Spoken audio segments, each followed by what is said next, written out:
Hello everyone, welcome to our lightning talk. This will be the last session of the day.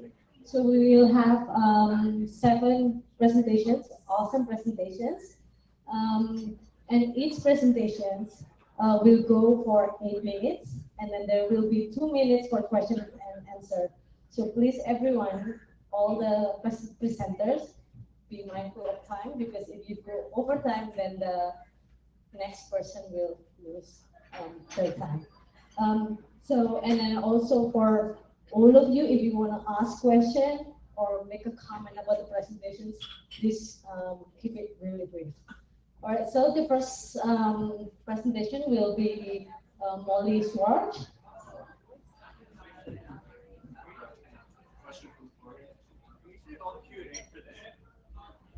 No, actually, each person presentation, question and answer, and then the second one. All right, thank you all for coming out to our lightning talk to the power of 7. My name is Molly Schwartz. I'm an associate policy fellow at the Art Institute in a Fulbright Scholar in Finland right now. We're working on this project with the Open Knowledge Finland chapter called My Data. So I'm here because it's a relatively new concept. We just came out with a white paper and we're in development for the technical side of things. So I'm really looking for other people who are working on similar work. We'd love to collaborate and we'd really appreciate your feedback. Hold on. Okay. So the project is called My Data and it's looking for a more human-centric approach to how we organize our personal data. So as you all are well aware, right now our personal data online is scattered and collected and aggregated by all sorts of different players, by private companies, by governments in different sectors, in the health sector, in transportation data, by telecoms. There's lots of facts about you that are out there in the data universe and being collected as metadata and as content. And so the question is, how do we keep innovating and using the benefits of having these big data aggregations and keep moving forward with open data programs that the government's running, but also have people take back more control over what's happening with their data and actually see the benefits of some of these innovations themselves. And I would say right now, we've almost been like Hercules trying to slay the Hydra and kind of going after one head and then moving on to the next. So maybe you deal with how digital intermediaries handle your data, or you deal with, maybe just de-indexing something, or you deal with a specific sector. But we're actually looking at a new framework that comes up with an actionable, legal, and technical framework that kind of restructures the whole thing.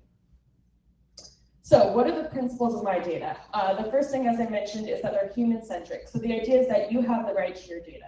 So everything that's being collected, you actually have the possibility through a suite of APIs that ideally will kind of exist on your personal dashboard to recall that data back and download it and use it for your own purposes. You're in control, so there are more clear, accessible, and useful terms of service. So you see actually which portions of your personal data you're handing over to different bodies, and you can control what you're sharing and who you're sharing it with.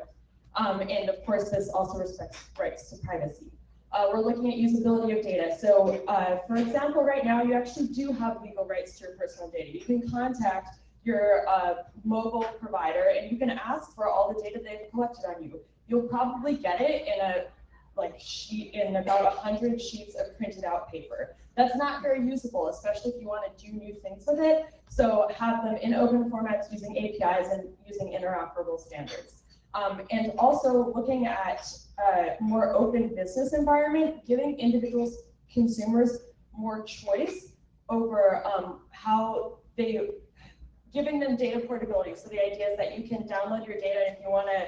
If you're using one bank and you want to choose your different banking service, you can take all the data that one bank has on you and then use it for a new service. So this is our little graphic, kind of an example of how you are at the center of your personal data universe, and then you can choose to mash up different data sets as they come to you through interoperable APIs. And hopefully this will spur innovations that people actually create new applications and services that you can reapply your personal data to. And I think this is a really crucial component of it, especially when you're looking at this idea of your identity online and who has control over it.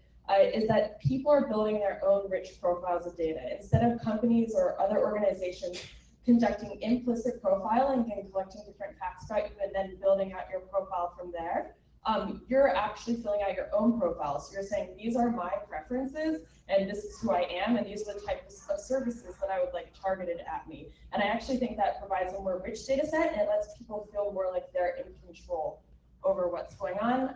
As I mentioned, data portability is an important thing. And so these aren't just pie in the sky dreams. There's a whole white paper written on this that I've linked to on my last slide, and you can find it. I tweeted it out, this PowerPoint presentation. It's in Finnish, but we're translating it. So a lot of the interoperable standards we're looking at already exist. And for people who are very nervous about privacy rights, and I see data aggregation as a problem no matter what. So even if you put the individual as the correlation point and the control point, they still see this as problematic because it's aggregating everything. There are already examples of systems that are interoperable, but they're not centralized. So for example, when you use like a bank card, it's an interoperable system. You can use your bank card at any machine and it will work, right? But that doesn't mean that it's centralized. So these are some of the standards we're looking at. And that's my contact information. Please reach out if you have any ideas or concerns. And there's a link to the white paper in Finnish. Thank you very much.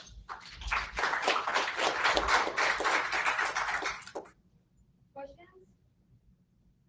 Comment? Feedback?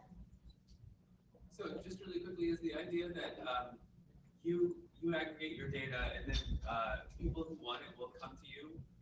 In addition to you using it how you want, people will come to you and say, hey, can we buy your data from you, or we have a study, a medical study, we want to get your data, can you give it to us? Is the idea that people will target you for your data and you will make the decision about whether you want to share and what you want to share? Yes, that's the idea.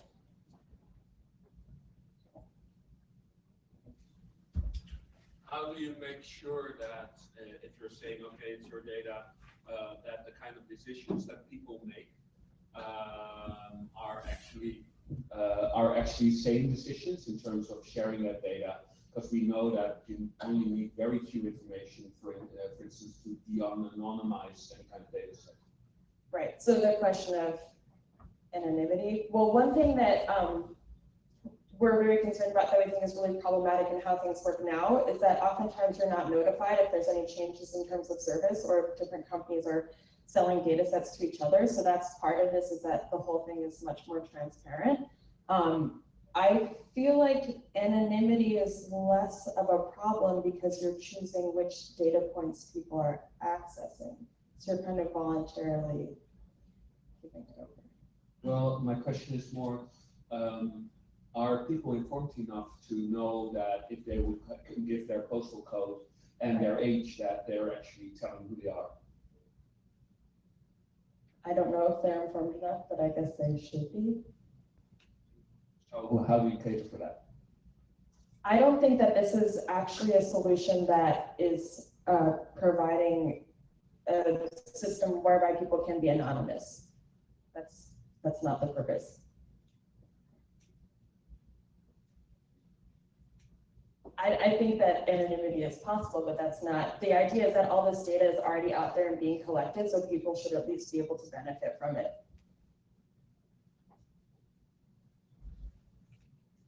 Thank you very much.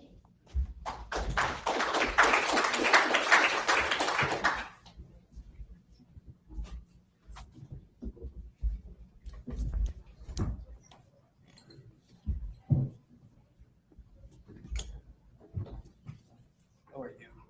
How are you? I thought we were. Did we switch the order? No, we'll see who's next. Okay, that is us. Sorry, I think we switched the order around. Check a little bit.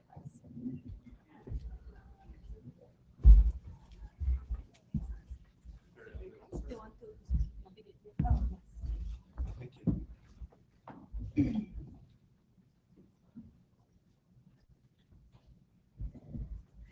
So hi, good afternoon. My name is Molly Land, and I'm with the Human Rights Institute and the Law School at the University of Connecticut. And let me just take a minute and let Jay introduce himself. I'm Jay Aronson. I founded and direct the Center for Human Rights Science at Carnegie Mellon, which has the mission of bringing together people with technical skills, mostly machine learning, computer science, computer vision, and statistics at Carnegie Mellon and elsewhere, with people in the human rights community who have big meaning profound, not big data, but big computing challenges and data analysis challenges that we need assistance with. And on our behalf and on behalf of Enrique Precis of Benetech and Rights Lab, who wasn't able to be at the conference, we wanted to come today